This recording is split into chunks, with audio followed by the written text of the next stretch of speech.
En este capítulo 34 hallaremos que al detenerse Jacob en Sucot, le ocurrió una tragedia. Acontece un escándalo en la familia de Jacob. Dina, la hija de Jacob y Lea, es deshonrada por Siquem, hijo de Hamor, el heveo. Simeón y Leví, hermanos de Dina, vengan este hecho, dando muerte a todos los habitantes de la ciudad de Hamor. Este hecho no se puede justificar y se constituye en una mancha sobre la familia de Jacob. Revela el hecho de que Jacob no salió de la casa de su tío en la tierra de Harán con suficiente anticipación. Hay que ver también que Dios tuvo razón al decir a Jacob que saliera de ese ambiente. Ahora hay dos cosas a las cuales Dios presta mucha atención en el libro de Génesis. Y vamos a detenernos por unos momentos para dirigir nuestra atención una vez más hacia estas dos cosas, las cuales ya hemos mencionado antes por separado, pero vamos a mencionarlas juntas una vez más. En primer lugar, Dios tiene interés en la herencia. A Dios le interesa que un creyente se case con un creyente. Manda a los creyentes que no se casen con los inconversos. Eso tiene importancia especial para la herencia.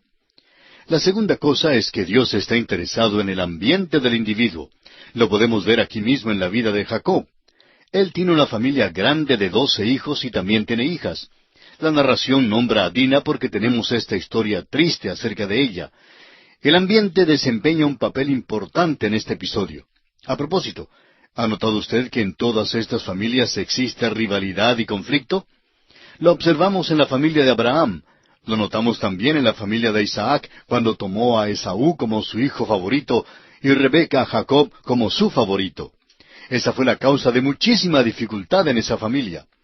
Veremos ahora que existe muchísima dificultad en la familia de Jacob. Tiene una familia grande y mixta. En realidad, debemos llamar Israel a este hombre Jacob, porque ese es su nuevo nombre. Es un hombre cambiado y ha edificado un altar dando su testimonio al Dios vivo y verdadero. Hay un cambio en su vida y un desarrollo. Sin embargo, llegamos ahora a este capítulo triste y sórdido en Génesis. Debe haberle causado mucha angustia a Jacob en ese entonces. Y encontramos también una lección en todo esto para todos nosotros hoy en día. No espere usted que un cristiano llegue a madurar de la noche a la mañana. Es verdad que Dios le recibe en su familia como un hijo completo. Le es posible entender las verdades divinas y el Espíritu Santo llega a ser su maestro tan pronto como nace en la familia de Dios. Pero el desarrollo suyo y el mío, amigo oyente, es algo lento. El progreso es lento. Aprendemos verdades de la Biblia, pero luego nos damos cuenta que en nuestras vidas tropezamos aquí y caemos allá. Pasamos por experiencias similares a las de Simón Pedro, pero gracias a Dios, Simón Pedro tropezaba y caía, pero también se levantaba y se limpiaba y seguía de nuevo. Luego llegó el día cuando caminó muy cerca del Señor. Necesitamos, pues, reconocer que en nuestras vidas y en las vidas de otros el desarrollo es algo lento. No esperemos demasiado. No esperemos que el nuevo bebé en Cristo se porte como un creyente maduro. Vamos a aprender esto de la vida de Jacob. Hay varias historias terribles en el libro de Génesis y esta es una de ellas. Las historias terribles tocan a los hijos de Lea. Ella era la hija mayor de Labán que había sido dada a Jacob. Creemos que todo este apuro da evidencia de que Dios no aprobó la trampa, la artimaña, ni aprueba la pluralidad del matrimonio. Lea tuvo 4 hijos: Simeón, Leví, Rubén y Judá. A Simeón y Leví los vemos involucrados en la historia de este capítulo. Rubén es quien peca en el capítulo 35, y luego tenemos la vergüenza terrible de Judá. Parece que cada uno de los hijos de Lea resultó mal. Por lo menos es evidente que cada uno tenía algo de pecado indecoroso en su vida. Nos hemos fijado en la rivalidad que había en las familias de Abraham e Isaac, pero creemos que en esta familia ha entrado otro elemento. Hay algo desagradable y falso que se ha filtrado en la familia de Jacob. Las obras de la carne durante los años de la juventud de Jacob comienzan ahora a llevar el fruto de corrupción en los últimos años. El ambiente durante los años que pasó con el tío Labán no era nada bueno. Produjo las raíces de estos pecados terribles y ya era hora de salir de aquel ambiente. Sin embargo, Jacob se detiene en Siquem. Es probable que tuviera una propiedad buena en las afueras del pueblo. Trata de orientarse hacia la cultura del día. Veremos que no era un lugar bueno para él y que Dios tiene que apartarle de esa región. Después de leer este capítulo, también usted, estamos seguros, ha de llegar a la conclusión de que es mejor que Dios aparte a Jacob de todo esto. Y leamos los versículos 1 al 4 del capítulo 34 de Génesis. Salió Dina, la hija de Lea, la cual ésta había dado a luz a Jacob, a ver a las hijas del país.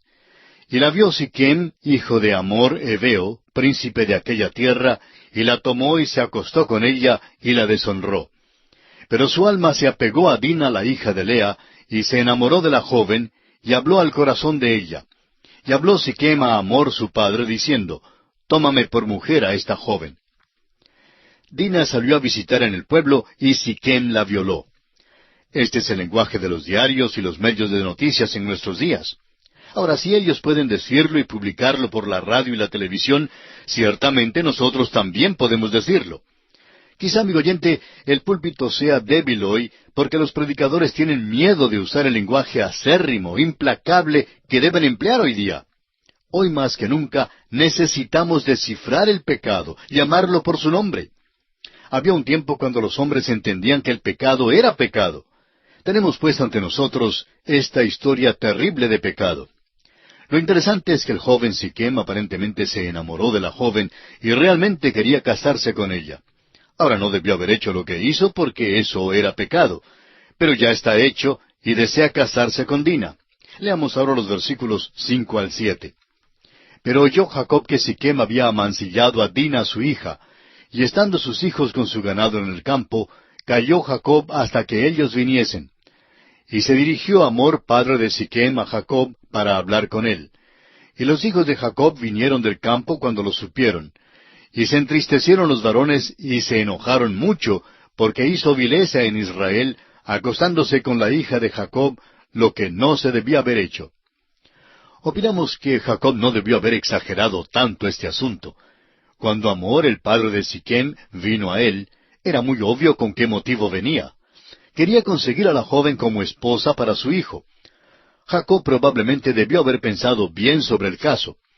Estando la situación así, esta era la mejor resolución en esa hora. Pero en lugar de eso, Jacob llamó a sus hijos que se juntaran, y tuvieron un consejo de guerra, por decirlo así. Ciertamente lo que hicieron ellos no era la mejor resolución de ninguna manera, y Dios no lo aprobó. Leamos entonces los versículos 8 al 12 de Génesis capítulo 34.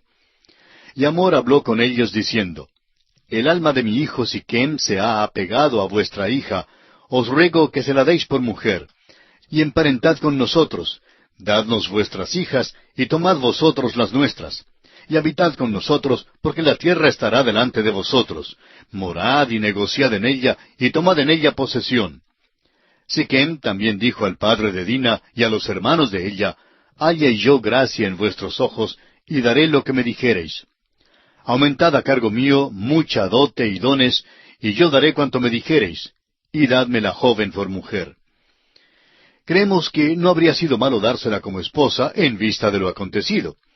Pero francamente, sí habría sido malo que Jacob y sus hijos continuaran viviendo allí y que se casaran con estas personas. Todo esto revela que Jacob tendrá que mudarse de allí. Este no es el lugar donde debe quedarse porque, como dijimos, resultará que su familia se va a casar con los habitantes de esta tierra. Prosigamos ahora leyendo los versículos 13 al 16. Pero respondieron los hijos de Jacob a Siquem y a Hamor su padre con palabras engañosas, por cuanto había amancillado a Dina su hermana. Y les dijeron, No podemos hacer esto de dar nuestra hermana a hombre incircunciso, porque entre nosotros es abominación. Mas con esta condición os complaceremos, si habéis de ser como nosotros, que se circuncide entre vosotros todo varón. Entonces os daremos nuestras hijas, y tomaremos nosotros las vuestras, y habitaremos con vosotros, y seremos un pueblo. Jacob de veras debió haber hecho un esfuerzo para impedir a sus hijos seguir adelante con lo que planeaban hacer. Sus hijos contestaron con engaño, deliberadamente engañaron al hombre. Respondieron a Siquem y a Hamor su padre con palabras engañosas, dice. Otra cosa perturbadora en cuanto a este incidente es que el problema verdadero es el pecado que había sido cometido, y ni aun emplean como reproche el pecado, sino que usan el hecho de que estos hombres son extranjeros e incircuncisos. Dicen que es por eso que no pueden entregar a Dina a Siquem, Por tanto, les piden que cumplan con el rito de circuncisión y que luego se pueden casar para vivir juntos en la tierra. Esto nos debe servir de amonestación a todos nosotros hoy en día. Tantas parejas han atravesado experiencias como esta. Una de ellas vino un día al pastor de la iglesia y le solicitaron que les casara. Ella era creyente y él no era cristiano, por lo cual el pastor se negó a oficiar la ceremonia. La novia afirmaba que ella le había dicho que ella no se casaría con él a menos que él llegara a ser cristiano. Bueno, él entró luego y habló con el pastor y dijo que aceptaría a Cristo. Hicieron oración y luego el pastor le preguntó qué era lo que había hecho en realidad, a lo cual el joven no pudo responder. Entonces el pastor les dijo francamente que él no oficiaría la ceremonia porque él no creía que el joven había aceptado a Cristo. Ellos salieron de la oficina del pastor, creyendo que él era muy estricto, y decidieron buscar otro predicador para que les casara. Después de unos 6 meses, la novia volvió a visitar al primer pastor. El joven, quien ahora era su esposo, le había dicho directamente y con franqueza que no era cristiano. Ella trataba de conseguir que él fuera a la iglesia, y llegaron a asistir 2 o 3 veces, pero luego le dijo a ella toda la verdad. Y amigo oyente, simplemente pasar por la ceremonia de decir que se confía en Cristo no significa que usted lo ha hecho de veras. Hacerse miembro de una iglesia no significa que se es cristiano. Muchas personas creen que simplemente deben hacer la señal afirmativa con la cabeza, y que eso es suficiente. Pero confiar en Cristo como Salvador es una experiencia grande, es una experiencia gloriosa, no hay nada con qué compararla. Cuando usted confía en Cristo como su Salvador personal, amigo oyente, algo nuevo nace en usted y se opera un cambio radical. Lamentablemente no fue esto lo que sucedió en el joven de nuestra historia. Simplemente pasó por la rutina para poder conseguir a la muchacha. ¿Sabe usted que Mark Twain tuvo la misma experiencia? Él no era cristiano. Se enamoró de una señorita muy bella que era creyente, y ella no quería casarse con él hasta cuando él llegara a ser cristiano. Pues bien, Mark Twain hizo la profesión de haber aceptado a Cristo como su Salvador, y principiaron así. Como quizá usted sabe, Mark Twain llegó a ser famoso, y le agasajaban todos los hombres famosos del mundo. Andaba en aquellos círculos de buen tono. Un buen día, al regresar a su casa en Missouri, en los Estados Unidos, ella quería asistir a la iglesia con él. Él entonces la llamó por el diminutivo cariñoso, como siempre la llamaba, y le dijo que no era posible guardar las apariencias por más tiempo. Y le dijo que asistiera ella sola a la iglesia porque él no era creyente. Y esto transformó este hogar en un hogar muy infeliz. Echó a perder la vida por completo a esta joven cristiana. Y eso es lo que dicen los hijos de Jacob aquí. Prometen a estos hombres que si cumplen con el rito de la circuncisión, todo saldría bien. Estaban tan equivocados como los hombres hoy en día, que piensan que por hacerse miembro de una iglesia, o moviendo afirmativamente la cabeza, o expresándose en un vocabulario espiritual, o aun citando algunos versículos de la Biblia, todo saldrá bien. Y que son estas cosas las que hacen que una persona sea verdaderamente cristiana. Leamos ahora los versículos 17 al 23 de este capítulo 34 de Génesis. Mas si no nos prestareis oído para circuncidaros, tomaremos nuestra hija y nos iremos. Y parecieron bien sus palabras a Hamor y a Siquem, hijo de Hamor. Y no tardó el joven en hacer aquello, porque la hija de Jacob le había agradado, y él era el más distinguido de toda la casa de su padre. Entonces Hamor y Siquem, su hijo, vinieron a la puerta de la ciudad, y hablaron a los varones de su ciudad, diciendo, Estos varones son pacíficos con nosotros, y habitarán en el país, y traficarán en él. Pues he aquí la tierra es bastante ancha para ellos. Nosotros tomaremos sus hijas por mujeres y les daremos las nuestras. Mas con esta condición consentirán estos hombres en habitar con nosotros, para que seamos un pueblo, que se circuncide todo varón entre nosotros, así como ellos son circuncidados. Su ganado, sus bienes y todas sus bestias serán nuestros. Solamente convengamos con ellos y habitarán con nosotros. Ahora vemos que ellos no son completamente sinceros tampoco. Suponen que la familia de Jacob se quedará en esa tierra y que finalmente ellos podrán absorberlos, y por tanto toda la riqueza de Jacob pasará a manos de ellos. Tienen la intención de desposeer a Jacob y a sus hijos. Ahora, esto no justifica el hecho brutal de Simeón y Leví, pero revela la situación imposible de poder tratar con los habitantes de aquella tierra. Veamos ahora en los versículos 24 al 31 cómo los hijos de Jacob llevan a cabo su cruel venganza. Y obedecieron a Hamor y a Siquem su hijo todos los que salían por la puerta de la ciudad, y circuncidaron a todo varón, a cuantos salían por la puerta de su ciudad.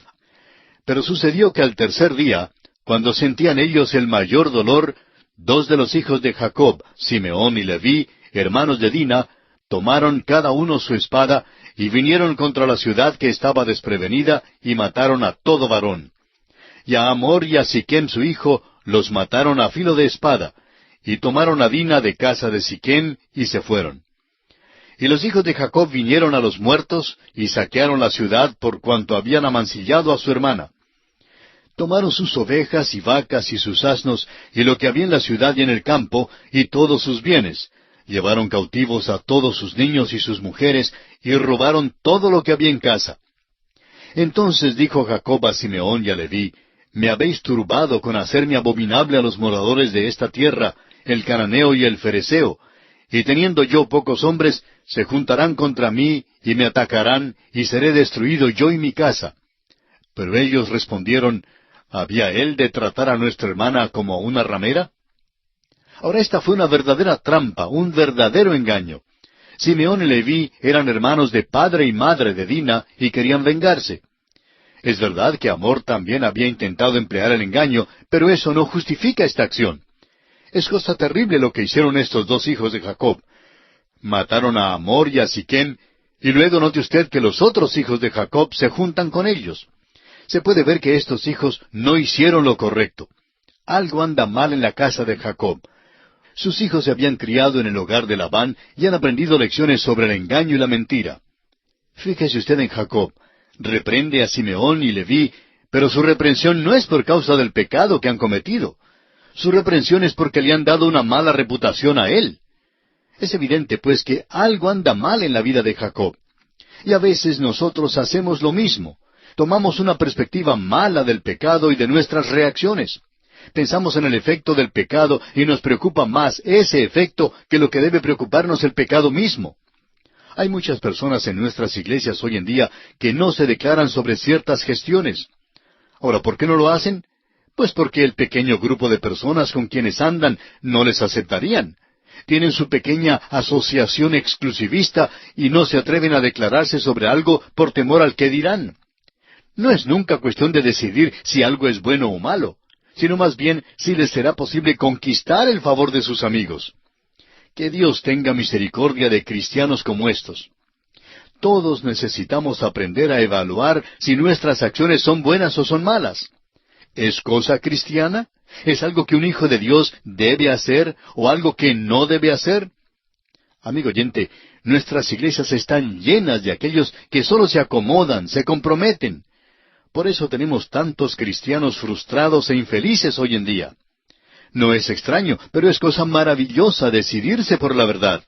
Cuando uno toma el lado de la verdad, no hay necesidad de acomodarse. La razón no admite fuerza, como dice un dicho popular. ¡Cuán maravilloso es hacer esto!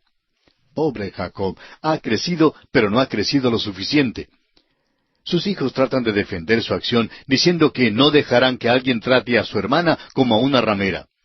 Esta es su justificación por su acción brutal.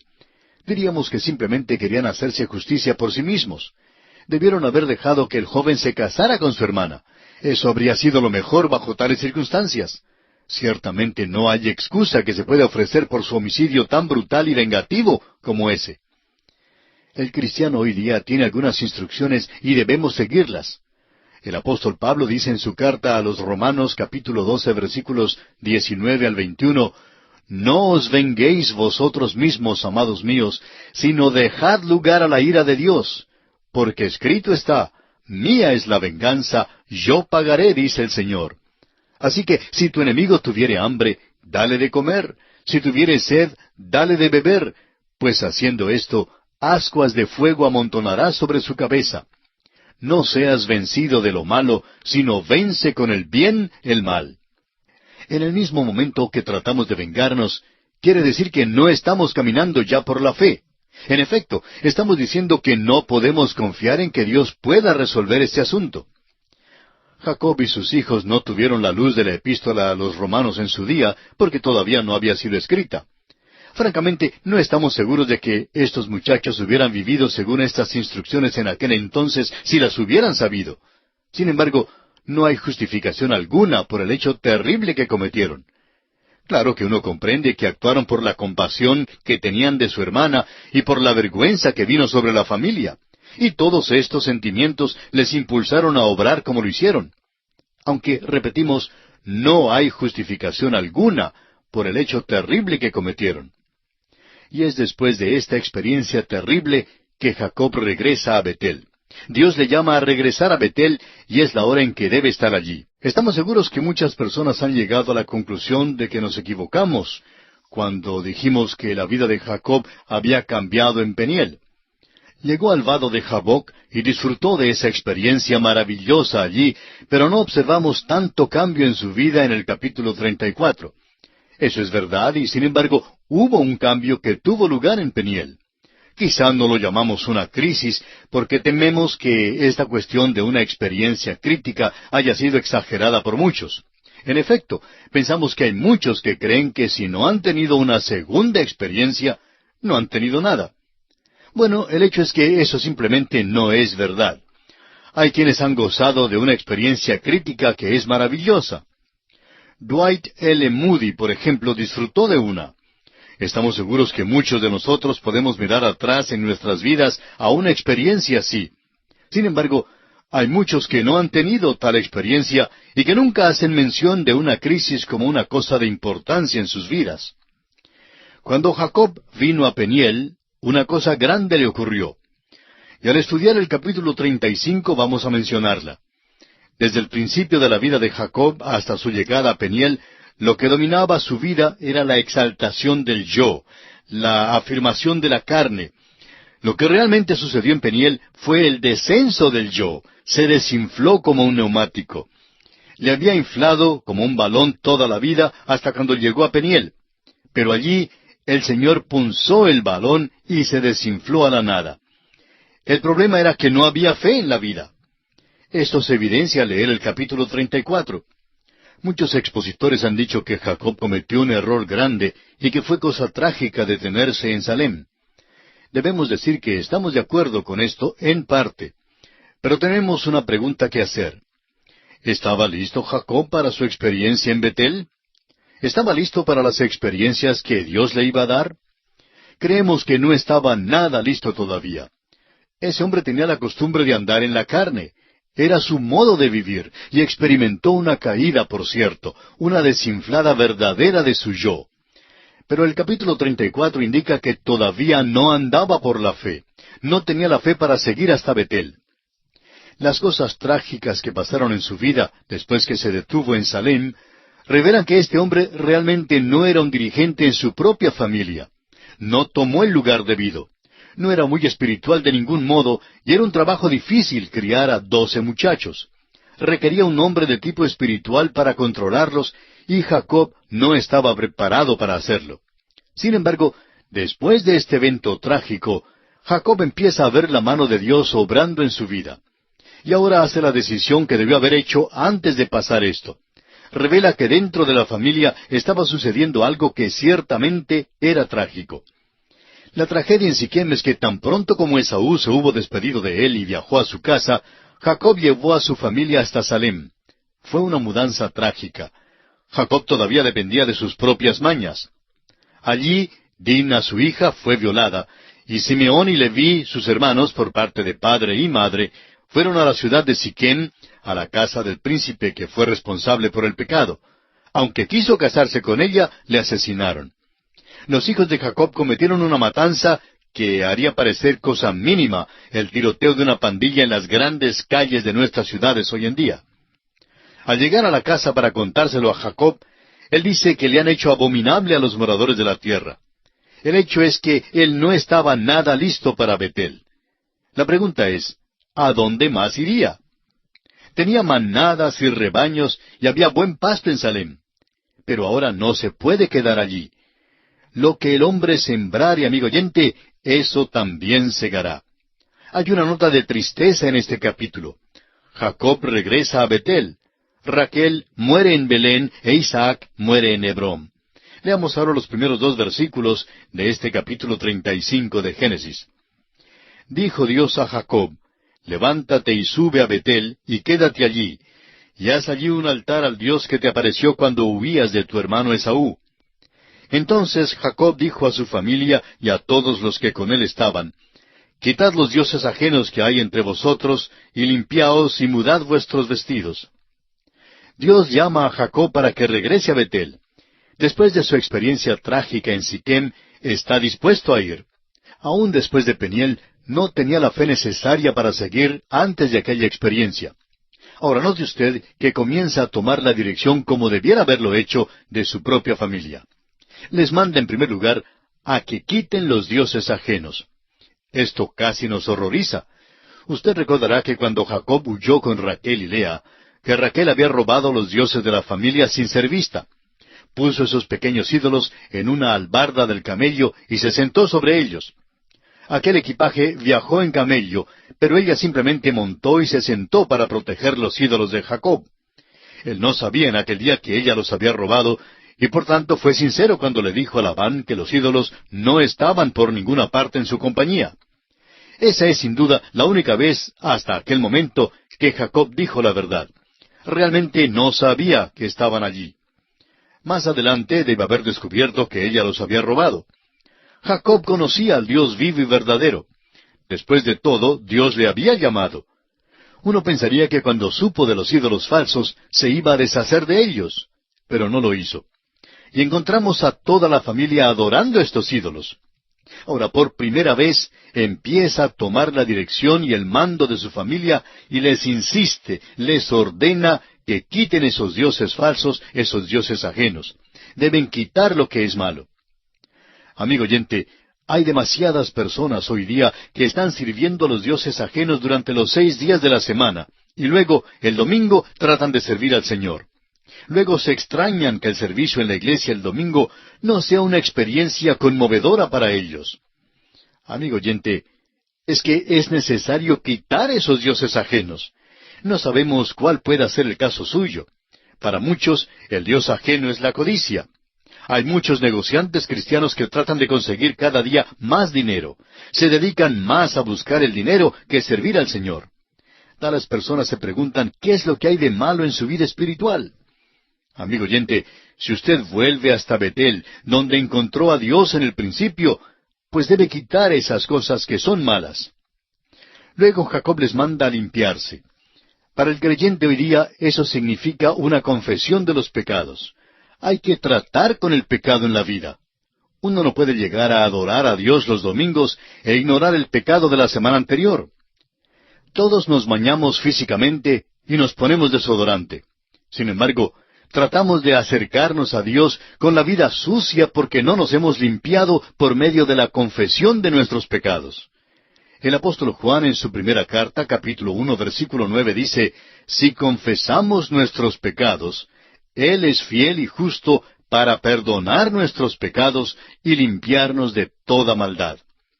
Amigo oyente, Él perdonará, pero antes de eso, debe haber una confesión. Jacob les manda que se cambien los vestidos, que se quiten los vestidos viejos. Los vestidos en la Escritura hablan de hábitos. Hablamos, por ejemplo, de un jinete que tiene un hábito de montar, o de un jugador de fútbol que tiene un uniforme. Ese es el hábito que ellos usan. El vestido del Hijo de Dios debe reflejar de alguna manera quién es Él y a quién pertenece. Amigo oyente, ¿lleva usted el vestido del Señor? ¿Se le puede detectar como un poquito diferente en su vecindario, o en el trabajo, o en la escuela? ¿Es diferente su vida? Usted está usando un hábito. El día en que Jacob volvió a Betel, empezó a vivir para Dios. Hasta entonces creemos que no vivía para Él. Volvámonos también nosotros hasta Betel. Eso es lo que debemos hacer. Sigamos adelante ahora. Leamos el versículo 3 de Génesis capítulo 35. Y levantémonos y subamos a Betel, y haré allí altar al Dios que me respondió en el día de mi angustia, y ha estado conmigo en el camino que he andado. Job edifica un altar, gracias a Dios por eso. Tendrá un testimonio para Dios ahora. Recuerda cuando huyó de su casa siendo joven, sintiendo nostalgia y a solas, y cómo llegó hasta Betel, y Dios había sido fiel para con él. Dios le había prometido su fidelidad. Ahora los años han pasado, y Dios continúa siendo fiel para con él. Dios le ordena volver a Betel, al lugar donde comenzó Jacob. Y es allí donde debe empezar. Opinamos que muchos hoy día deben reconocer que los años que pasamos viviendo una vida cristiana desaseada es una pérdida de tiempo, una pérdida absoluta. Recuerde que Dios llamó a los hijos de Israel y les mandó a entrar en la tierra, y no entraron. Vagaron por 40 años. Luego Dios apareció a Josué y le mandó a llevarlos a la tierra. Ellos perdieron 40 años. ¿Cuántas personas hoy en día pierden sus vidas aún siendo cristianos? Tenemos lecciones espirituales muy grandes aquí. Y se nos relatan porque algunos de nosotros somos también como Jacob. Y por eso las lecciones son tan pertinentes para nosotros hoy en día. Gracias a Dios que dice que es el Dios de Jacob. Si es el Dios de Jacob, entonces será también el Dios mío y el Dios suyo, amigo oyente. Es maravilloso. Este, pues, es un capítulo que nos anima mucho. Leamos ahora el versículo 4. Así dieron a Jacob todos los dioses ajenos que había en poder de ellos, y los zarcillos que estaban en sus orejas, y Jacob los escondió debajo de una encina que estaba junto a Siquem. Notamos aquí que en realidad está dispuesto a tomar el liderazgo en su hogar. Y vamos a hacer una pausa un momento para decir que los zarcillos eran asociados con la adoración en aquel día. Los zarcillos les identificaba como idólatras y por eso se los quita. Jacob los quita y no los guarda, los entierra, los esconde. Deben ser quitados por completo porque debe haber una nueva vida para ellos. Leamos ahora los versículos 5 al 8 de este capítulo 35 de Génesis. Y salieron y el terror de Dios estuvo sobre las ciudades que había en sus alrededores, y no persiguieron a los hijos de Jacob. Y llegó Jacob a Luz, que está en tierra de Canaán, esta es Betel, él y todo el pueblo que con él estaba. Y edificó allí un altar y llamó al lugar El Betel, porque allí le había aparecido Dios cuando huía de su hermano. Entonces murió Débora, ama de Rebeca, y fue sepultada al pie de Betel, debajo de una encina, la cual fue llamada Alon Bakut. Usted recordará que Betel es el nombre que Jacob había puesto al lugar la primera vez que estuvo allí. Hay un detalle incidental muy interesante aquí. Siendo que Débora estaba con Jacob en esta vez, podemos asumir que Rebeca, la madre de Jacob, ya había muerto. De otro modo, ella estaría con él también. Pobre Jacob, nunca más volvió a ver a su madre viva. Pero esto no es tan trágico como el hecho de que Rebeca nunca jamás volvió a ver a Jacob en vida. Usted recordará que lo había enviado a la casa del tío Labán por un corto tiempo. El entierro de Débora, pues, significa que cuando murió Rebeca, ella había llegado trayendo la noticia a Jacob y luego se quedó con él. Ahora muere el ama. Dios ha procurado durante todos estos años tratar directamente con este hombre. Ahora Dios empieza donde le encontró cuando llegó a Betel siendo joven. Años perdidos. Los años que pasó allá con el tío Labán fueron por muchos aspectos años perdidos. Leamos ahora los versículos 9 hasta el 15 de Génesis, capítulo 35. Apareció otra vez Dios a Jacob cuando había vuelto de Padán Aram y le bendijo. Y le dijo Dios, tu nombre es Jacob, no se llamará más tu nombre Jacob, sino Israel será tu nombre. Y llamó su nombre Israel. También le dijo Dios, yo soy el Dios omnipotente, crece y multiplícate. Una nación y conjunto de naciones procederán de ti, y reyes saldrán de tus lomos. La tierra que he dado a Abraham y a Isaac, la daré a ti y a tu descendencia después de ti daré la tierra. Y se fue de él Dios del lugar en donde había hablado con él. Y Jacob erigió una señal en el lugar donde había hablado con él, una señal de piedra, y derramó sobre ella libación, y echó sobre ella aceite. Y llamó Jacob el nombre de aquel lugar donde Dios había hablado con él, Betel. El Señor considera importante esa propiedad porque esta es la tercera vez que promete dársela. Primero la promesa fue dada a Abraham, luego a Isaac y ahora a Jacob. Y el Señor tuvo que decirlo 2 y 3 veces a cada uno de estos hombres. Tenemos aquí la primera mención de una libación. Hay 5 ofrendas descritas en el libro de Levítico, pero ninguna de ellas es una libación. En efecto, no se da ninguna instrucción en cuanto a ella. La libación simplemente se derramaba sobre las ofrendas y subía en humo. Tiene una significación maravillosa para el creyente hoy en día. El apóstol Pablo dijo a los cristianos de Filipos que quería que su vida fuera derramada así como una libación. Ahora los versículos 16 hasta el 20 dicen, Después partieron de Betel, y había aún como media legua de tierra para llegar a Efrata, cuando dio a luz Raquel, y hubo trabajo en su parto. Y aconteció, como había trabajo en su parto, que le dijo la partera, No temas, que también tendrás este hijo. Y aconteció que al salírsele el alma, pues murió, llamó su nombre Benoni, mas su padre lo llamó Benjamín. Así murió Raquel, y fue sepultada en el camino de Efrata, la cual es Belén.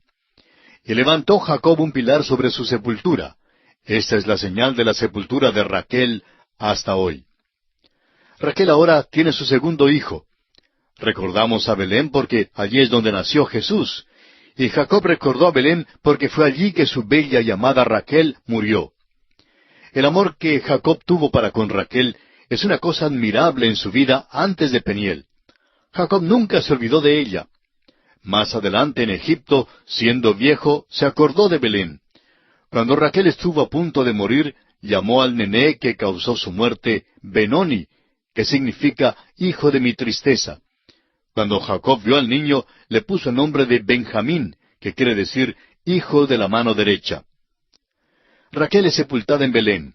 La tumba todavía estaba allí en los días cuando se escribió el libro de Génesis, y todavía está allí hoy en día. Raquel fue algo admirable en la vida de Jacob, aun en aquellos años en Padán Aram, los cuales se consideran terribles en muchos aspectos. Hay tanta evidencia del yo, de la carne, pero sin duda amaba a Raquel. Estaba dispuesto a hacer cualquier cosa por ella. Se dedicó por completo a ella. Por ejemplo, le permitió guardar aquellos ídolos que había robado de su padre. No creemos que los hubiera dejado guardar a Lea, pero le dio a Raquel cuando ella pidió. La amó verdaderamente. Raquel dio a Jacob su hijo José, y luego dio su vida en el nacimiento de su hijo Benjamín, y esto le causó gran dolor. Por otra parte, los otros 10 muchachos no le causaron gozo de ninguna manera. Dios hizo recordar a Jacob cada día y durante las 24 horas del día que es pecado tener más de una esposa. No necesitaba a las 2. Este no es el método de Dios. Dios siempre vence y hace que las cosas ayuden a bien. Pero esto todavía no significa que Dios aprobara la pluralidad del matrimonio. Los hechos indican que no la aprobó. Jacob amaba a José y a Benjamín, y francamente los otros muchachos sintieron celos por causa de ellos. No debió haber manifestado tal parcialidad para con José, porque él mismo había experimentado los resultados de la parcialidad en su propio hogar. Él fue a quien su padre apartó con la mano y supo la dificultad que había resultado de eso. Debió, pues, haberse dado cuenta de eso y no practicar la parcialidad. Sin embargo, lo hizo. No tratamos de defender a Jacob, pero simpatizamos con él. Después de todo, al morir Raquel, llama al pequeñito Benoni, hijo de su tristeza. Creemos que Jacob se pondría de acuerdo de que era el hijo de la tristeza de Raquel. Y cuando miró al niñito, suponemos que notó que se parecía a Raquel. Probablemente tenía los ojos de ella y le hizo recordar a Raquel. Así pues, Jacob pensaba que no podía llamarlo hijo de la tristeza. Probablemente pensó, no es el hijo de la tristeza mía. En efecto, es el único en que puedo apoyarme ahora. Es el hijo de la mano derecha, mi bastón, mi cayado. Así pues, me apoyaré en él. Y por eso procedió a llamarle hijo de la mano derecha. Es importante reconocerlo porque esto es parte de la gran tristeza por la cual Jacob tendrá que pasar más adelante en su vida. Todo esto está en torno al hecho de que Dios no aprobó la pluralidad del matrimonio de Jacob ni de su parcialidad. Dios no aprueba lo que es malo en nuestras vidas, amigo oyente. Creemos a veces que podemos salirnos con la nuestra, pero en realidad no logramos hacerlo. Jacob no pudo salirse con la suya. Su amada Raquel ya ha partido y es sepultada en Belén. Leamos ahora los versículos 21 y 22 de Génesis capítulo 35. Y salió Israel y plantó su tienda más allá de Migdal-edar. Aconteció que cuando moraba Israel en aquella tierra, fue Rubén y durmió con Bilha, la concubina de su padre, lo cual llegó a saber Israel. Ahora bien, los hijos de Israel fueron 12. Se nota aquí el pecado de Rubén, lo cual causó que él perdiera su puesto de primogénito. Cristo pudo haber venido de Rubén si no hubiera sido por este pecado. Ahora, los versículos 23 al 26 nos nombran los demás hijos de Jacob y sus madres. Y siendo que ya los hemos mencionado anteriormente, no vamos a mencionarlos más.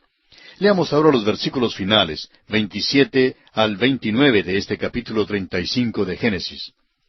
Después vino Jacob a Isaac su padre, a Mamre, a la ciudad de Arba, que es Hebrón, donde habitaron Abraham e Isaac. Y fueron los días de Isaac 180 años. Y exhaló Isaac el espíritu y murió, y fue recogido a su pueblo, viejo y lleno de días, y lo sepultaron Esaú y Jacob sus hijos. Creemos que esta es la última vez que Jacob y Esaú se encontraron. Vinieron para sepultar a su padre. Y solo se nos da una breve palabra aquí en cuanto a la muerte de Isaac. Su nacimiento ocupa un lugar sobresaliente en Génesis, pero su muerte casi se pasa por alto. Este hombre fue como Cristo en su nacimiento, pero no lo fue así en su muerte. Este capítulo sobresale por la muerte. Primero, tenemos la muerte de Débora, la sierva de Rebeca, y esto nos sugiere la muerte de Rebeca misma. Luego, la muerte de la amada Raquel. Finalmente, el capítulo termina con la muerte de Isaac. Y ahora, antes de dejar este capítulo, quisiéramos decir algo más en cuanto a la libación.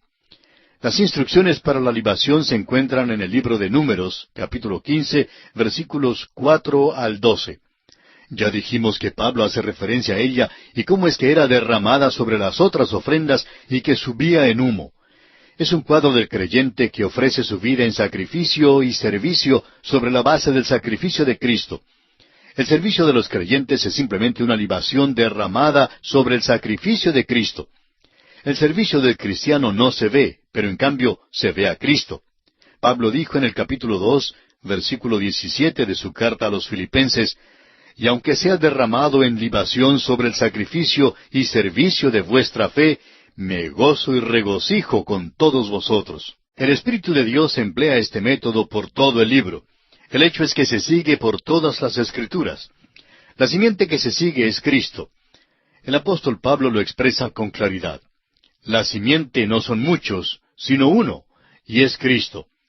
Por tanto, al recorrer la Escritura, la línea principia con Adán y Eva, y luego sigue con Set hasta Abraham e Isaac, y ahora con Jacob. Este método siempre se sigue. Dios da primero la línea rechazada, y luego la pone de lado en cuanto a cualquier propósito de la Escritura, para tomar una vez más la línea que conduce a Cristo y seguirla. De modo que este es el propósito del capítulo 36 de este libro de Génesis. Quisiéramos decir que este capítulo no parece ser interesante para muchos de nosotros. Sería un estudio maravilloso para alguien que quisiera estudiar los nombres y las personas que procedieron de Esaú. Encontrará que uno de los nombres que se mencionan aquí son nombres que se oyen decir en aquel gran desierto arábigo en el día de hoy. Omar, el tendero, era natural de allá. También se menciona a Temán, Sefo, Gatam y Coré. La familia de Esaú colonizó a Edom. 3 veces se nos dice en este capítulo que Esaú es el fundador de Edom y padre de los edomitas. Edom queda al sur y al oriente del Mar Muerto. Está en una región montañosa, y la capital de Edom es la ciudad labrada en piedras que se llama Petra, la cual todavía se encuentra hoy allí. Hay una profecía notable con respecto a ella que ya se ha cumplido hoy. Dios dijo que sería exactamente como la vemos hoy. Llegaremos a esta profecía en los libros de Isaías, Jeremías y Ezequiel. Todos mencionan en particular a este país y nación. Esaú, pues, es el padre de Edom, y son palabras sinónimas. Se menciona aquí en este capítulo en los versículos 1, 8 y 43. La repetición de esto revela su importancia. Muchas veces en la Escritura se hace alguna referencia a Edom. Cuando los israelitas salieron de Egipto, por ejemplo, los edomitas rehusaron darles paso por su tierra. Así lo leemos en Números capítulo 20, versículos 14 al 21. Esto casi llegó a ser el pecado imperdonable para Edom. Es la referencia histórica y sobresaliente en cuanto a Edom.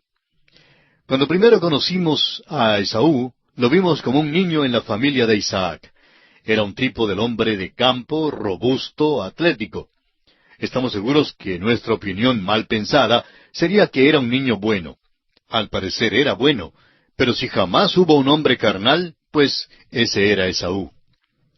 Hace ya varios años, una señorita cristiana habló con un predicador en cuanto a un joven buen mozo al cual ella había conocido.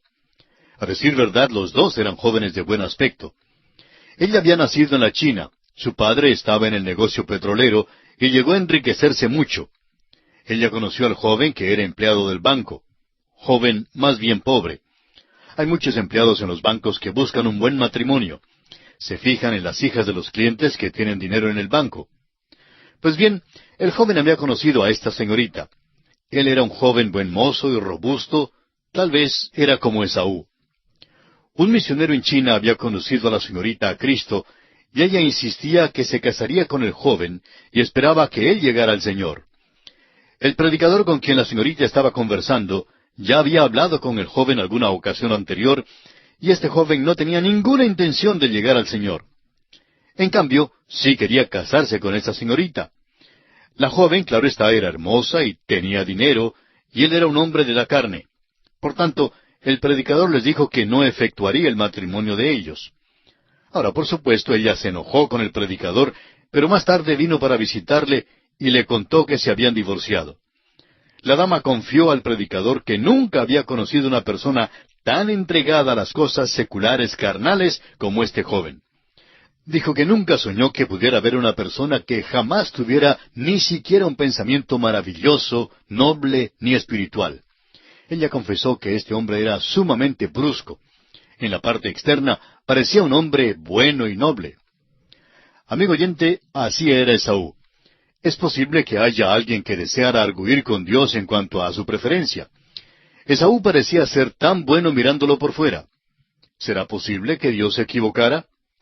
Dios nos revelará que no se equivocó de preferencia. Esaú es Edom. Y con el andar de los siglos, más de 2000 años, vemos que el pequeño Esaú ha llegado a multiplicarse en 100,000 edomitas y que cada uno de ellos es un pequeño Esaú. Dios, pues, nos permite dar un vistazo a la nación que procedió de Esaú. Toda la profecía de Abdías trata de la destrucción de la nación de Edom. Abdías es como un microscopio puesto sobre Esaú. O podemos decir que Edom es como una foto que ha sido ampliada. Si queremos, pues, ver el retrato verdadero de Esaú, debemos volver hasta Abdías. Lo que era una pústula en la cara de Esaú llega a ser una contaminación de cáncer en el cuerpo político de Edom. El gran pecado de Esaú y de Edom fue la soberbia. Es el pecado más oneroso de todos y causó la ruina a la nación.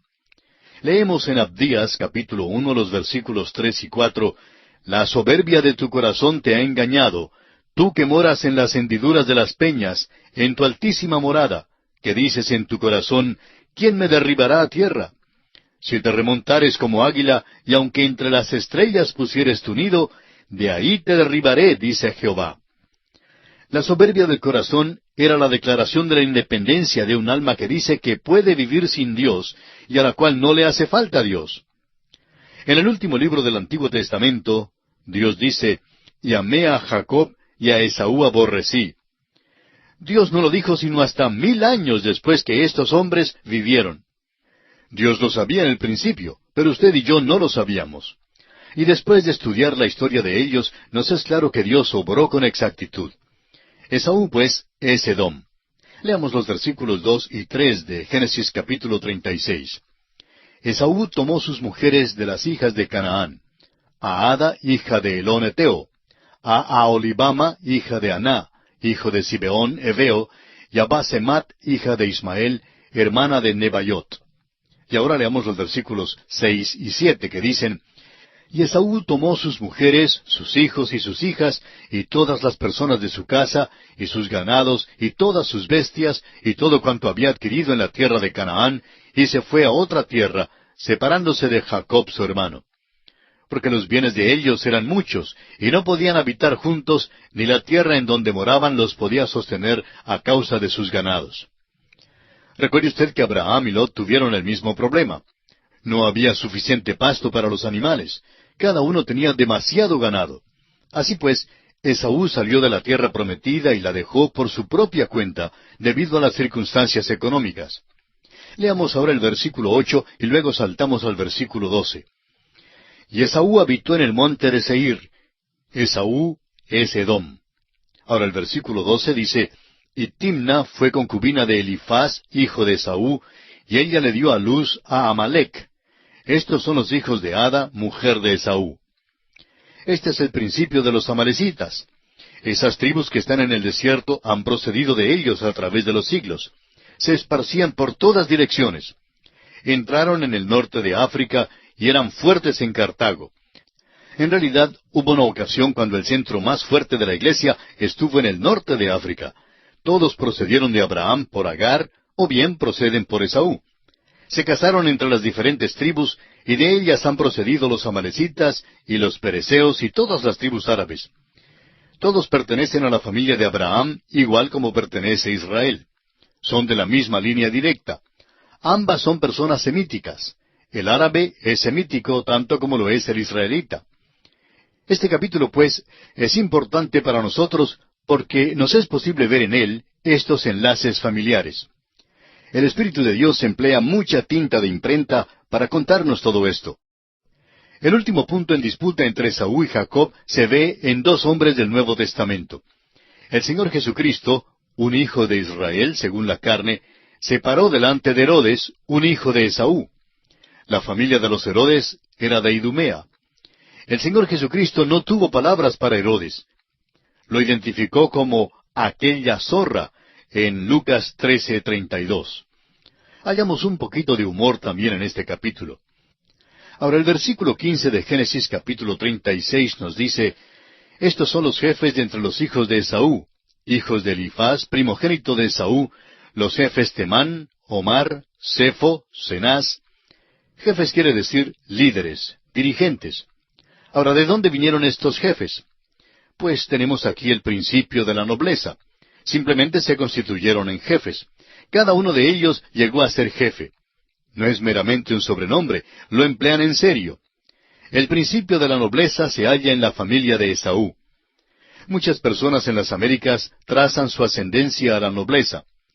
Se pregunta si alguien de por allá tuviera tiendas o trabajara en las viñas o se sentaba en la rueda del alfarero o servía de zapatero. Pues diremos que Esaú produjo mucha nobleza.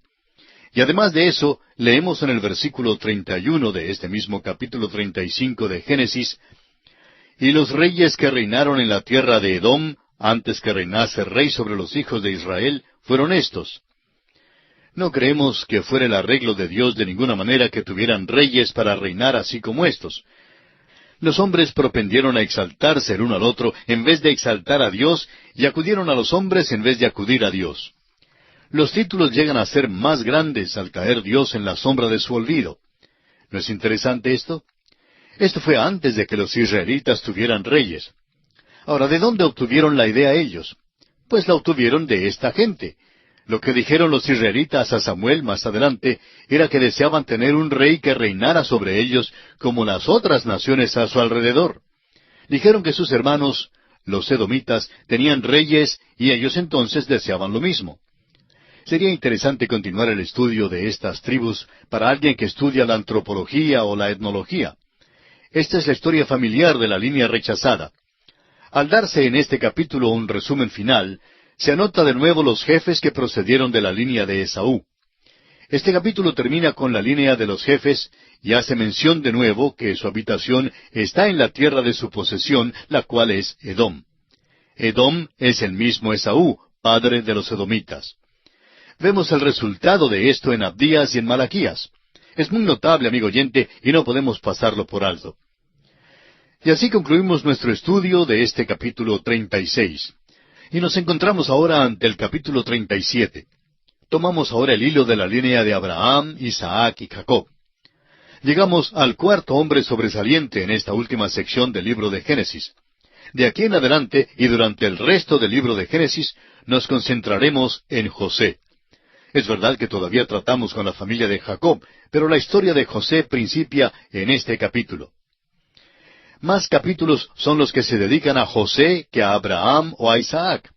Hay más capítulos que se dedican a José que a todo el primer período de Génesis, del capítulo 1 hasta el capítulo 11.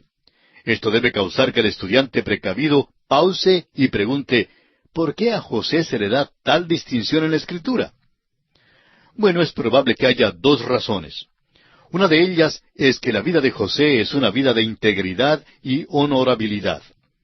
Es un ejemplo vivo del versículo 8 de Filipenses 4, donde Pablo escribió, por lo demás, hermanos, todo lo que es verdadero, todo lo honesto, todo lo justo, todo lo puro, todo lo amable, todo lo que es de buen nombre. Si hay virtud alguna, si algo digno de alabanza, en esto pensad. Dios quiere que tengamos lo que es bueno, virtuoso y grande delante de nosotros. José se nos da como un ejemplo y su vida se relata en detalle para que podamos pensar en las cosas que son buenas.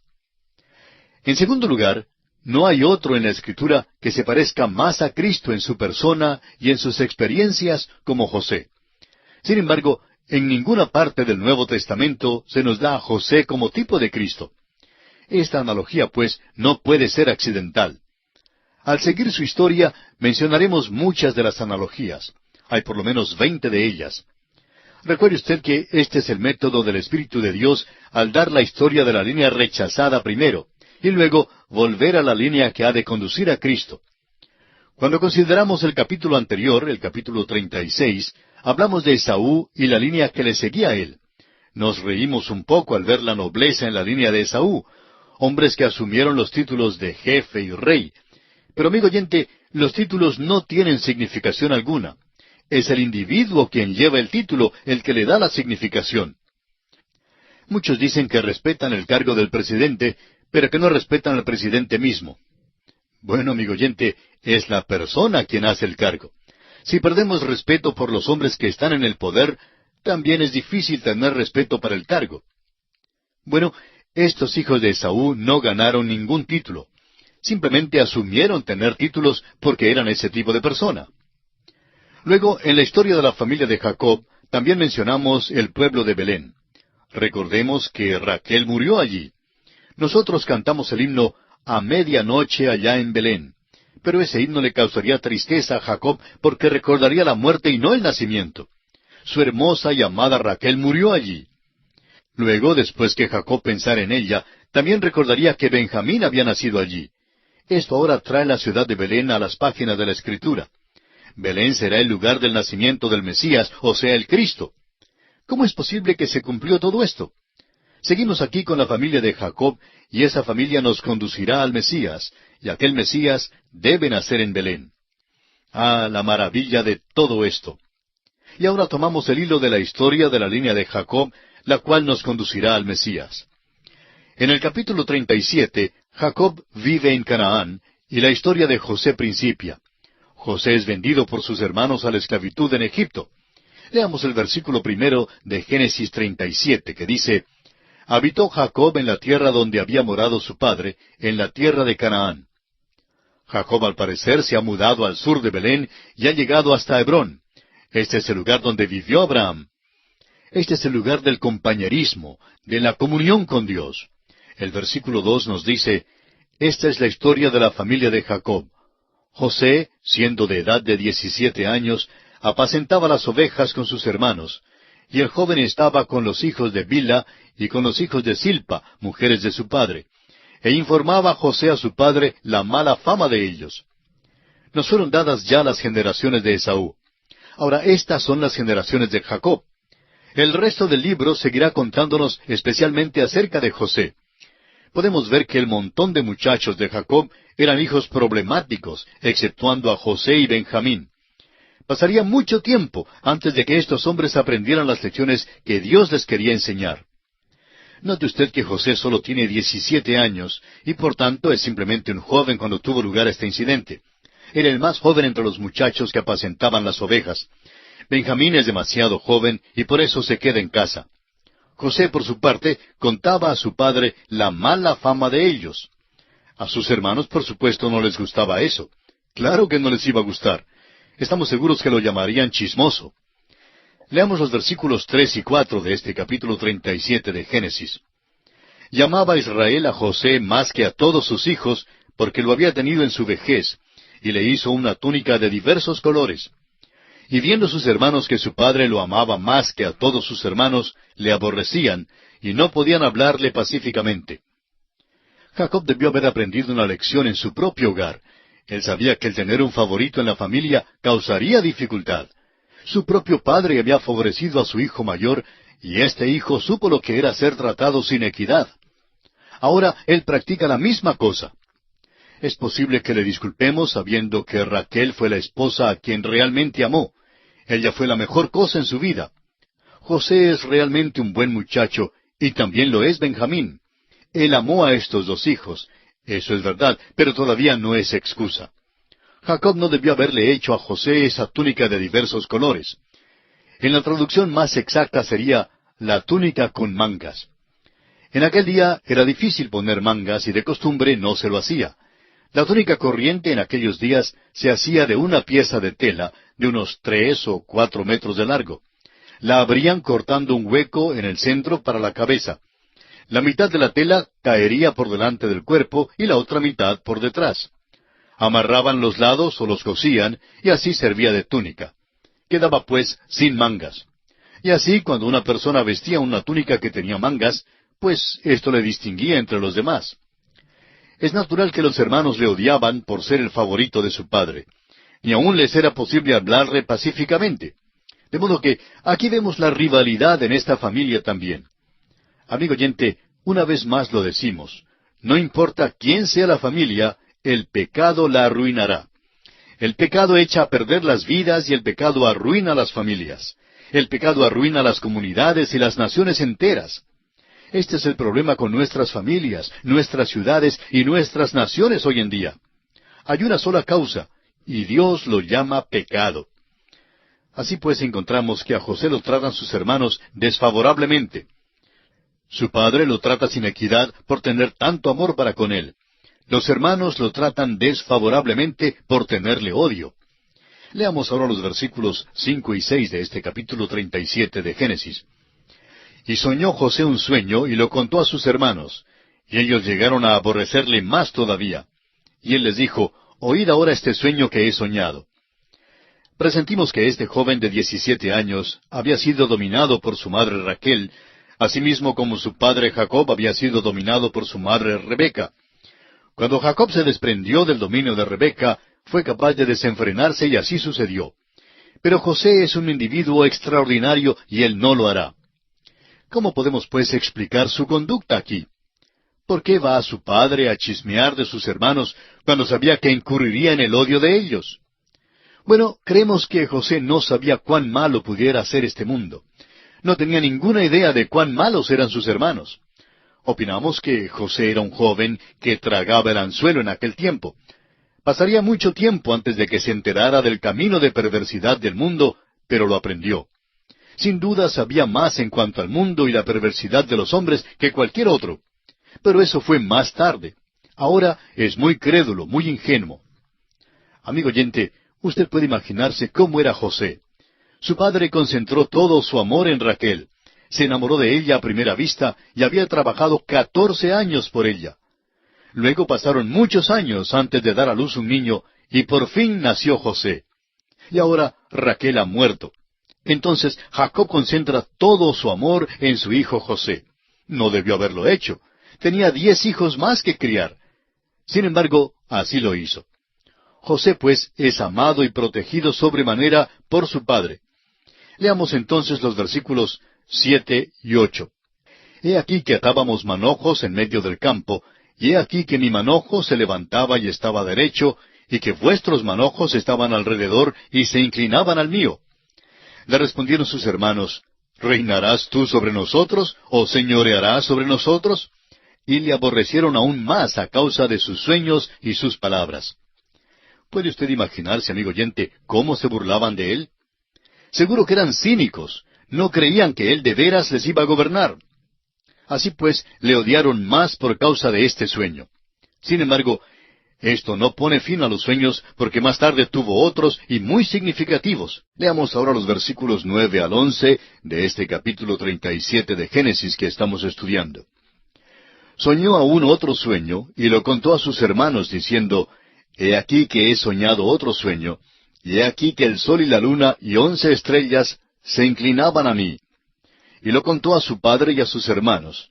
Y su padre le reprendió y le dijo, ¿Qué sueño es este que soñaste? ¿Acaso vendremos yo y tu madre y tus hermanos a postrarnos en tierra ante ti?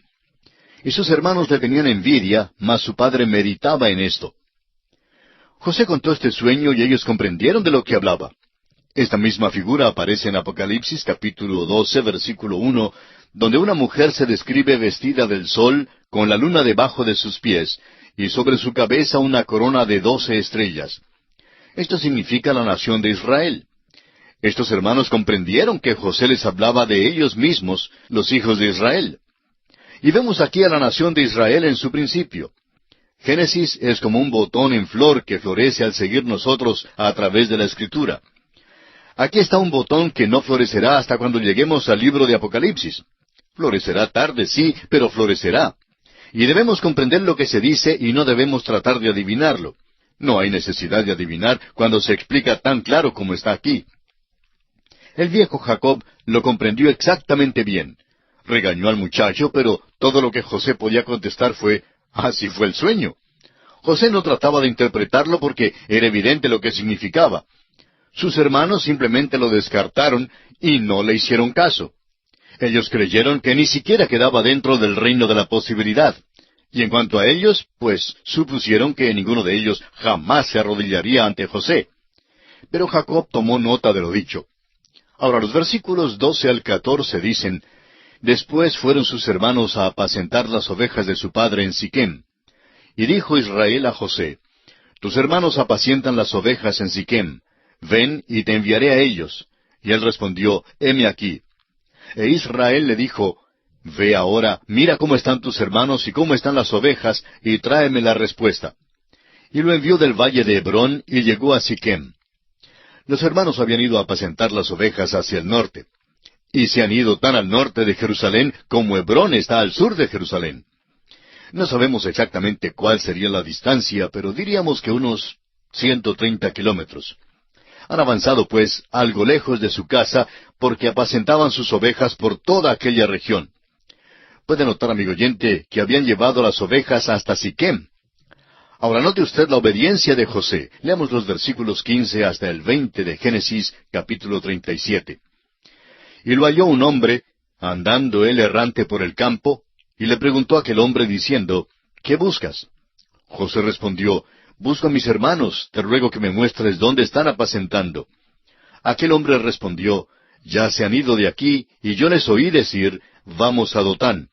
Entonces José fue tras de sus hermanos, y los halló en Dotán.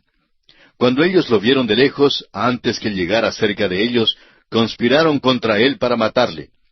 Y dijeron el uno al otro, He aquí viene el soñador. Ahora pues, venid y matémosle, y echémosle en una cisterna, y diremos, Alguna mala bestia lo devoró, y veremos qué será de sus sueños. Cuando José llegó a Siquem, buscó por todas partes, y no podía encontrar a sus hermanos. Ese es un territorio muy escabroso. Este hombre que se menciona aquí, pues, ayuda a José diciéndole que sus hermanos habían ido hasta Dotán. Sin duda había visto a José pasar por su tienda muchas veces y se dio cuenta que estaba buscando a alguien. Ahora Dotán está muy lejos de Siquem. Está cerca del valle de Esdraelón. José pues salió a buscarlos una vez más. Por fin los encuentra, pero ellos le odiaban tanto que mientras él se acercaba a ellos, comenzaron a pensar en la forma de darle muerte. Y dijeron el uno al otro, He aquí viene el soñador. Vamos a quitárnoslo de encima. Y luego veremos si esos sueños se realizan o no. Vamos ahora a dejar nuestra historia aquí por un momento, porque quisiéramos enfocar nuestra atención en la comparación que hay entre este joven José y el Señor Jesús. Y no debemos perder la analogía.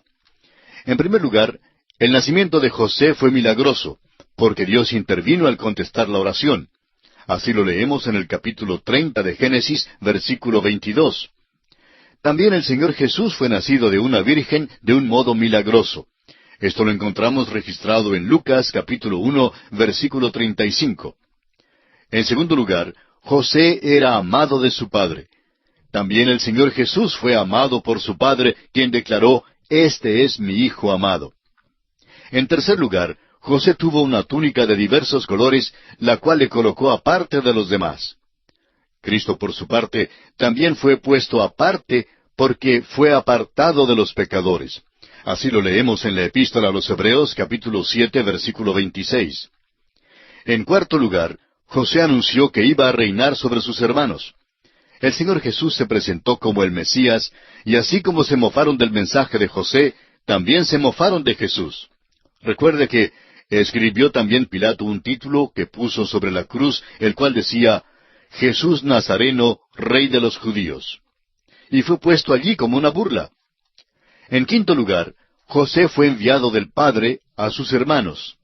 Jesús, por su parte, fue enviado por su Padre Celestial a sus hermanos en la tierra. Llegó primero a las ovejas perdidas de la casa de Israel. En sexto lugar, José fue aborrecido por sus hermanos sin causa. Y el Señor Jesús también fue odiado por sus hermanos sin causa. Y así lo encontramos registrado en el Evangelio de Juan, capítulo 15, versículo 25. Ahora volvamos a nuestra historia. Recordemos que José se está acercando a sus hermanos y que ellos están buscando la forma de darle muerte. José está vistiendo esa túnica de diversos colores con mangas. Esa era una señal de rango y era aborrecida por sus hermanos, quienes no tenían una igual.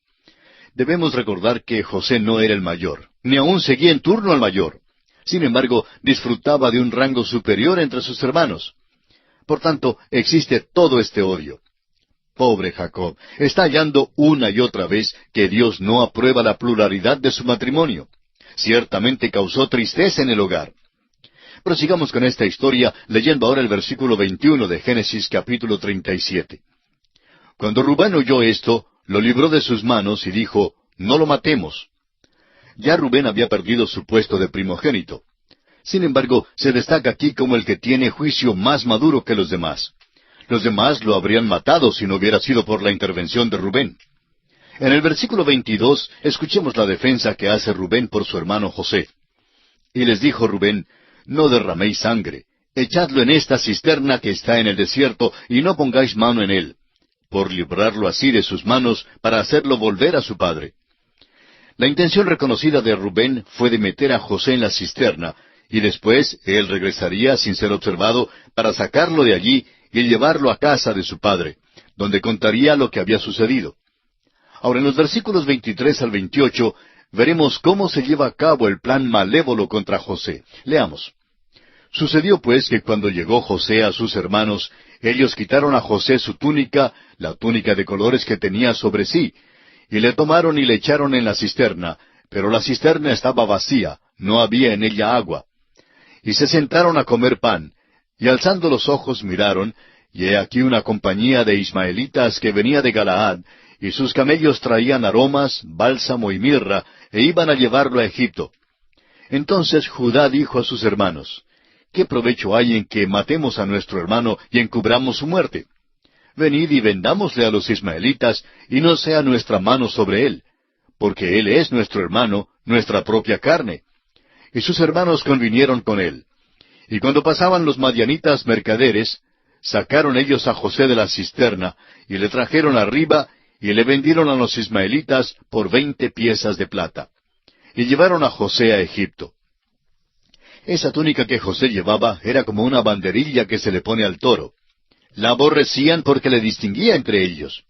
Según la ley de la primogenitura, los hermanos mayores tenían la supremacía, y esto causó que se llenaran más de odio. Ahora Judá interviene cuando ve pasar unos mercaderes. El plan que tiene no parece ser tan bueno, pero por lo menos no desea que maten a José. No quiere que la sangre de José caiga sobre la mano de sus hermanos. Al parecer, ellos quedaron satisfechos con la sugerencia que Judá les hizo, porque lo que deseaban era deshacerse de José, no importaba lo que sucediera.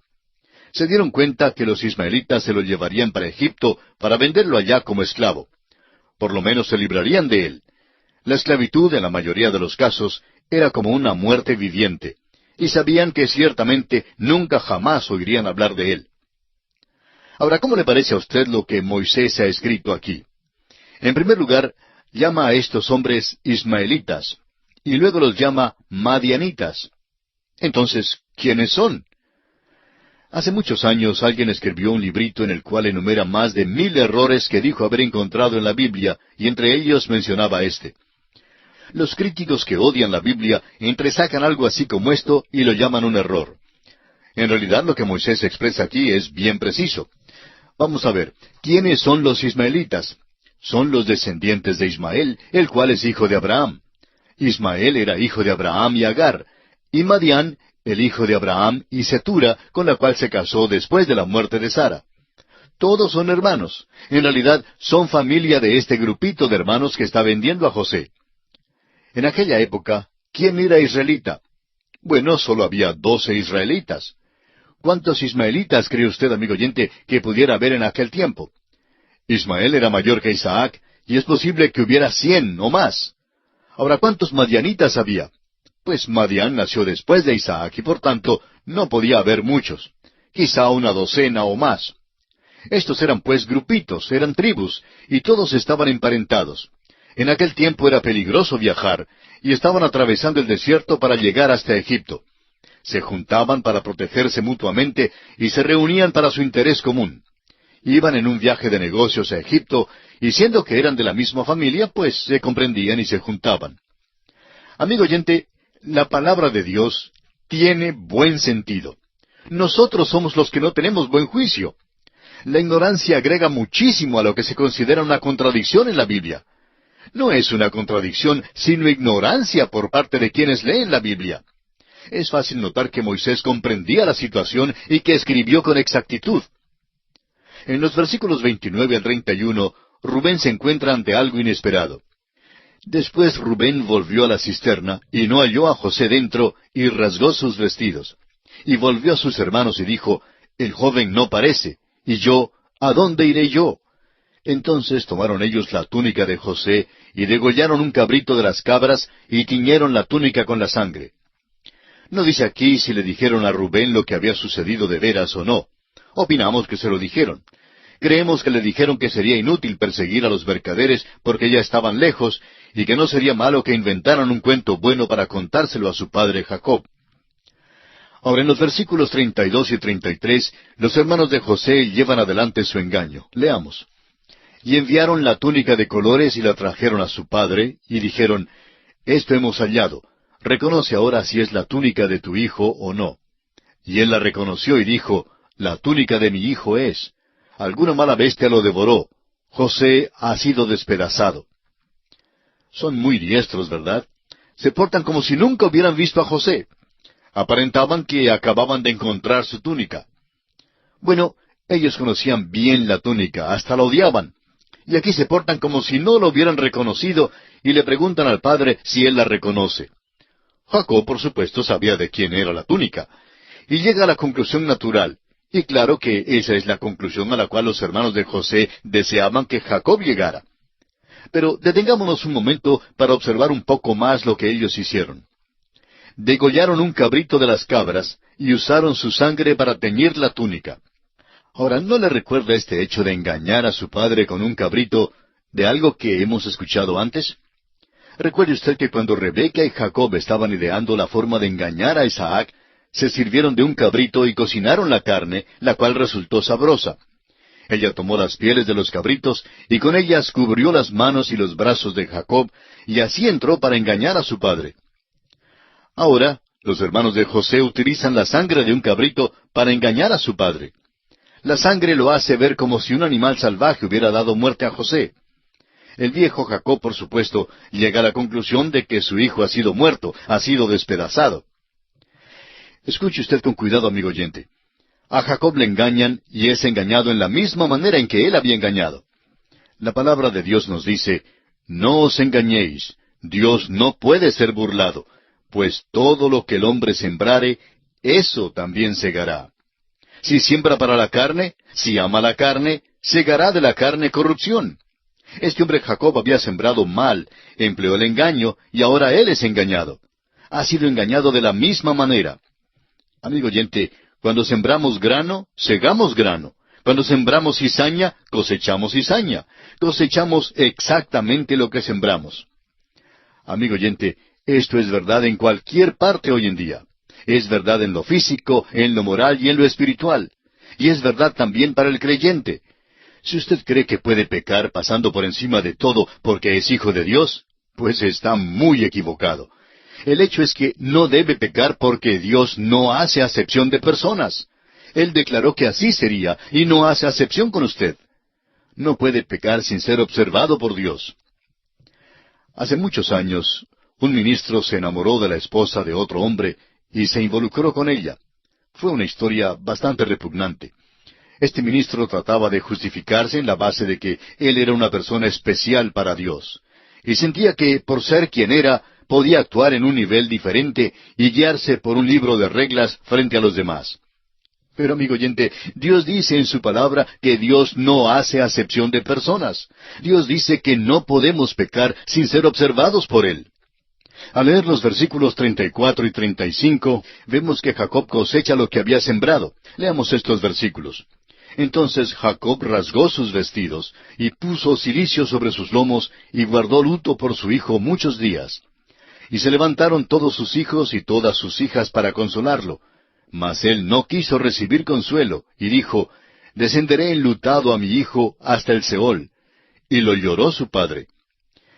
Quizá alguien pensará que esto es una demostración del amor que Jacob tenía para con su hijo José.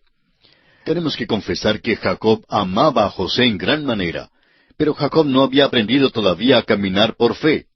Usted recordará la experiencia que tuvo en Peniel. Fue como el desinflar del viejo ego, del pronombre personal yo.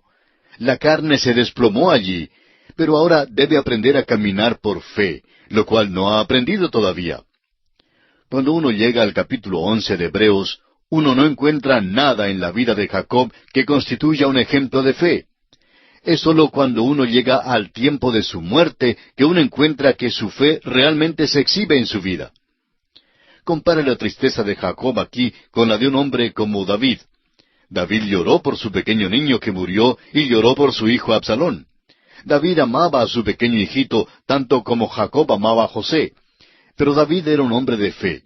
Después de condolerse, siguió con las actividades de su vida. Él sabía que el pequeño no podía regresar. El dolor no lograría eso. Pero también sabía que iba a ver a ese pequeño algún día. Las palabras de David resuenan en el segundo libro de Samuel, capítulo 12, versículo 23. Yo volveré a él, mas él no volverá a mí. ¡Qué fe tan grande, amigo oyente! Pero Jacob no está andando por fe, sino que se acoge a un dolor anormal. Amigo oyente, quizá estamos hablando hoy con alguien que ha perdido a un ser amado. Es posible que no pueda olvidarlo. Quisiéramos decirle en una manera bondadosa que usted debe aprender a caminar por fe. Manifieste su fe reconociendo que el llorar y el angustiarse no puede lograr el regreso de su ser amado. No se logra nada. Si es usted un hijo de Dios y llora a un ser amado que también es hijo de Dios, entonces camine por fe, porque se dará cuenta que algún día podrá verlo de nuevo y nunca más podrán separarse. El mundo no tiene fe. Lloran como aquellos que no tienen esperanza. El apóstol Pablo nos exhorta de esta manera en su primera carta a los Tesalonicenses, capítulo 4, versículo 13. Escuche usted. Tampoco queremos, hermanos, que ignoréis acerca de los que duermen, para que no os entristezcáis como los otros, que no tienen esperanza.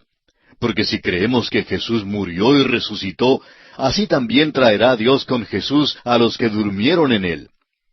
Amigo oyente, esta es la esperanza que ofrece Dios. Esta es la esperanza que permite que usted y yo podamos caminar por fe. Andemos, pues, por fe. Y ahora, el último versículo de este capítulo 37 de Génesis nos dice lo que hicieron estos comerciantes que compraron a José. Y los madianitas lo vendieron en Egipto a Potifar, oficial de Faraón, capitán de la guardia. Y así concluye el capítulo 37 de Génesis, y entramos al capítulo 38. Este capítulo nos habla del pecado y la deshonra de Judá. Muchas personas han preguntado, ¿por qué se incluye este capítulo en la Biblia? Es verdad que uno siente como si no hiciera falta este capítulo, y después de leerlo, siente como si fuera mucho mejor no incluirlo.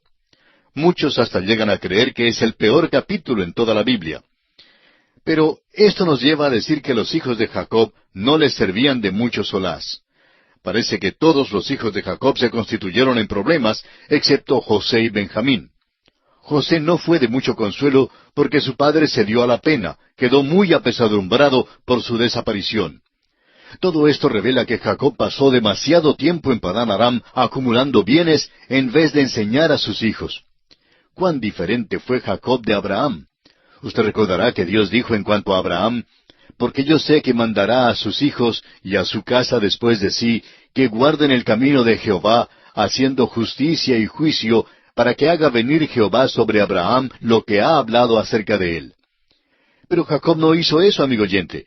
Estuvo demasiado ocupado allí contendiendo con el tío Labán, y por eso no tuvo tiempo para enseñar a esos muchachos. Esto fue sumamente trágico, porque parece que cada uno se había involucrado en algo que era pecaminoso. Pero, ¿por qué se nos cuenta aquí de Judá y de su pecado y deshonra? Creemos que hay dos aspectos principales. Judá será la tribu de la cual procederá el Mesías. Hay nombres interesantes que aparecen aquí. Encontraremos el nombre de Judá y luego el nombre de Tamar. Más adelante encontraremos los nombres de Fares y Sara.